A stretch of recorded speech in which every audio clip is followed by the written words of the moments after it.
தந்தை, மகன், தூய ஆவியின் பெயராலே. உயிர்த்தெழுதல் என்பது கிறிஸ்தவ வளர்ச்சியின் அடித்தளமும் வலிமையும் ஆகும். இயேசு கிறிஸ்து மரித்தோரிலிருந்து உயிர்த்தெழுந்தார் என்பதே கிறிஸ்தவத்தின் மையமாகும். உலக முடிவு வரை நான் உங்களுடனே இருப்பேன் என்று இயேசு கிறிஸ்துவின் வாக்கு நிறைவேறுகிறது. இது பிதாவாகிய தேவன் இயேசுவின் மீதும் மனித குலத்தின் மீதும் கொண்டுள்ள அன்பை காட்டுகிறது. உயிர்த்தெழுதல் நம் ஒவ்வொருவரின் பொதுவான பிறப்பையும் தட்டி எழுப்புகிறது. உயிர்த்தெழுந்த இயேசுவின் கொடை சமாதானம் ஆகும்.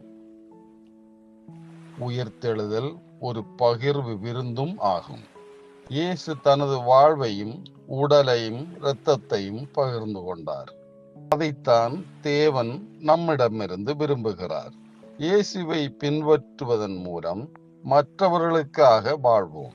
உயிர்த்தெழுதல் என்பது சுய வெளிப்பாட்டின் விருந்து.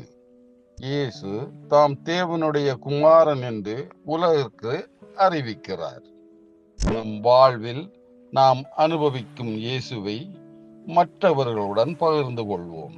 உயிர்த்தெழுதல் நம்பிக்கையின் சின்னமாகும். இந்த விருந்து மரணத்திற்கு பிறகான பரலோக வாழ்வை எடுத்து காட்டுகிறது. பரலோகத்தை நமது இலக்காக கொண்டு வாழ்வோம். உயிர்த்தெழுந்த இயேசு நமக்குள்ளே வாழ்கிறார் என்ற உண்மையை நம் வாழ்வில் கடைபிடிப்போம். இயேசு நம் மூலமாக இவ்வுலகில் வாழ்வதற்கு நாம் வழி அமைப்போம். ஆமென்.